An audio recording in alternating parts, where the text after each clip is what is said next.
Hello and welcome to the Housing Minute. My name is Samuel Gunter. I'm the Executive Director of the North Carolina Housing Coalition, and today we're going to talk a little bit about a number of the items in the news that you have been seeing that relate directly to the work that you do and the resources that you use to make transformative investments on the ground across North Carolina. We're going to connect some dots and hopefully give you a sense of what you can do right now to make some kind of an impact. We're not going to be able to cover everything, but hopefully I can give you a picture of how this is all connecting and what difference you can make. So we're going to start with two bits of good news. One is that on Friday evening, a federal judge issued a preliminary injunction around the first two executive orders. These were the executive orders that directed federal agencies to terminate all equity-related grants and contracts, and then the follow-up order that required federal contractors to certify that they don't promote DEI or DEI-related activities. So there was a preliminary injunction issued on this. So they cannot terminate federal grants or amend them right now based on this rubric. Now, in addition to just being opposed to the executive order on its face, those of us who do this work were also very concerned about its vagueness. DEI is not defined.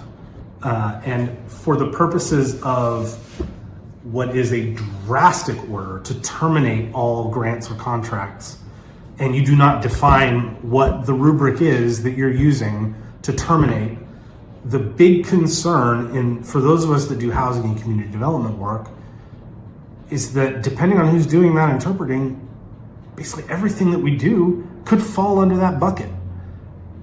That's not how you run a federal government. It's just not. So putting a pause on this while it works its way through the courts is a very, very solid piece of good news coming in on Friday evening, especially for those of us who had already received requests from counterpart agencies in the federal government requiring us to self-certify something that was undefined, under threat of prosecution. So that was one bit of good news. The other bit of good news that I wanted to mention is also from the courts. Last night, another federal judge put a preliminary injunction on the federal funding freeze. So if you have seen previous videos, our podcast, what we've talked about from this memo on the 27th, that put a temporary freeze on essentially every housing and community development program in federal government. That they initially issued a pause on it, but now there's a preliminary injunction in place. It was a solid piece of good news from last night. If you are still having problems accessing funding that is owed to your organization for work that is already done or that you should have expected to get to you, please let us know. We need to make sure that that information gets into the right hands. And I will say on both of these, on the self-certification piece from the court decision on Friday, and on the funding freeze piece from the court decision last night, I think for those of us who do this work and have our own time and money and are concerned about ongoing budgets and future ability to do this work, when you receive communication that doesn't feel right from your counterparts in federal government, it's very easy to go inward, not talk about it, and figure out how you're going to keep your head down so that you make sure that the resources flow. What has been clear thus far in this administration is that is not going to be a winning strategy. There is no keeping our heads down, hoping that we don't make waves, and on the other end, we're going to get the resources and continue to do the work. We have to be talking with one another about what we are seeing, because what we are seeing is not normal. And their ability to arbitrarily take funds that were already appropriated, that only is able to happen if we stay quiet about it and don't figure out a collective strategy. So if you are getting communication that feels off, that is not in the normal order of business for the work that you have been doing for years and years, please let us know. We're trying to continue to collect that information so that we can push that onto our congressional delegation and also onto the folks who are doing litigation on this right now. Because what we have already seen is some, like on its face, illegal actions. So that's a point. There were some victories in the courts over the week. There are two other pieces that I want to talk about. One is the press release from the administration about HUD. So many of you have seen at this point that they announced publicly that they're going to be cutting HUD staff in half. Just, I cannot even begin to talk about the catastrophe that would be. But hidden in that is, that's 84% of the Office of Community Planning and Development. So for those of you who aren't familiar with HUD's structure, the CPD office, Community Planning and Development, that is disaster recovery. That's homelessness services.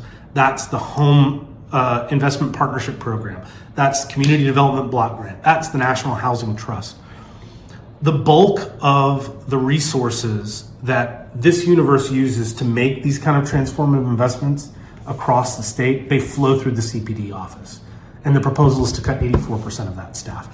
For a state that is facing Helene recovery, to absolutely decimate the staff that ensures that the resources get to where they're supposed to be going, as we are on the front end of this recovery, it's unconscionable. And our delegation needs to know it and needs to hear it loudly and clearly. It would be an absolute catastrophe.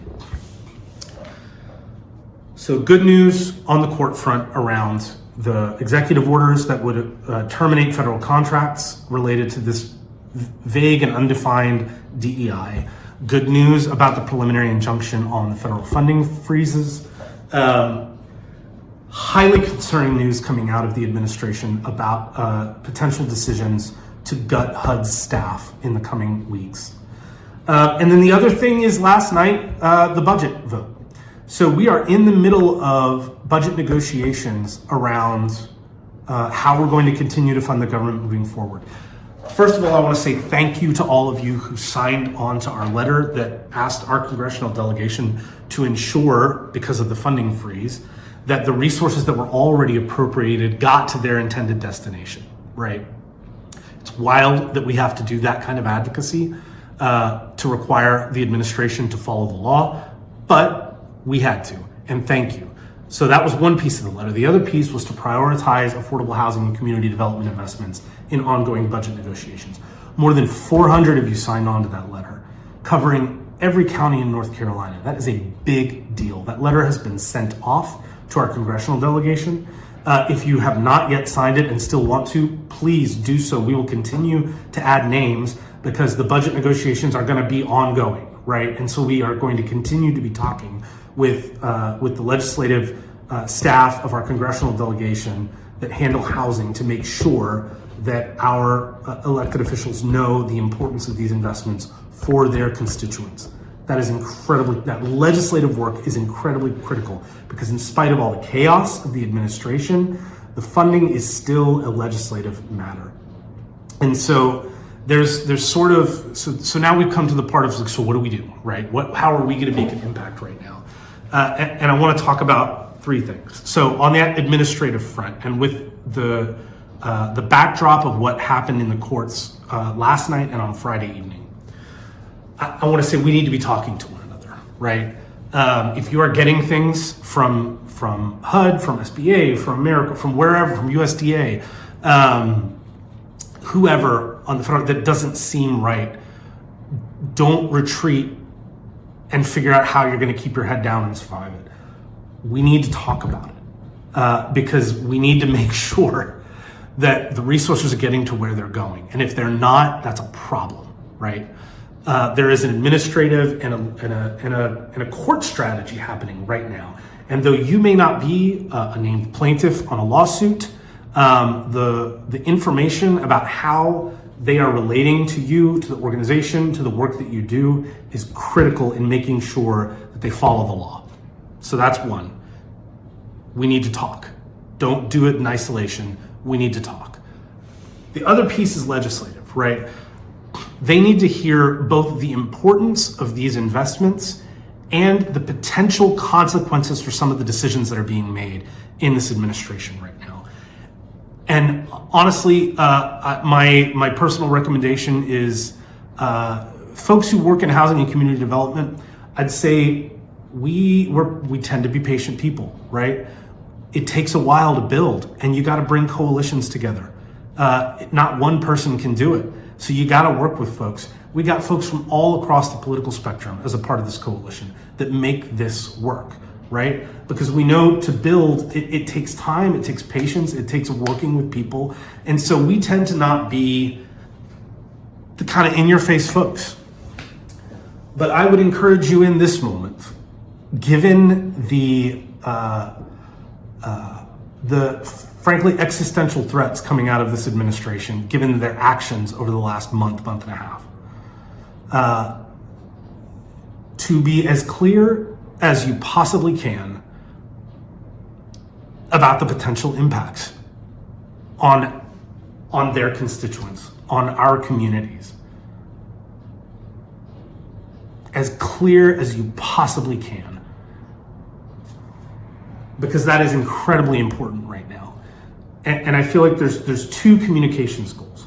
One is to communicate clearly about the importance of the things that are absolutely under threat right now.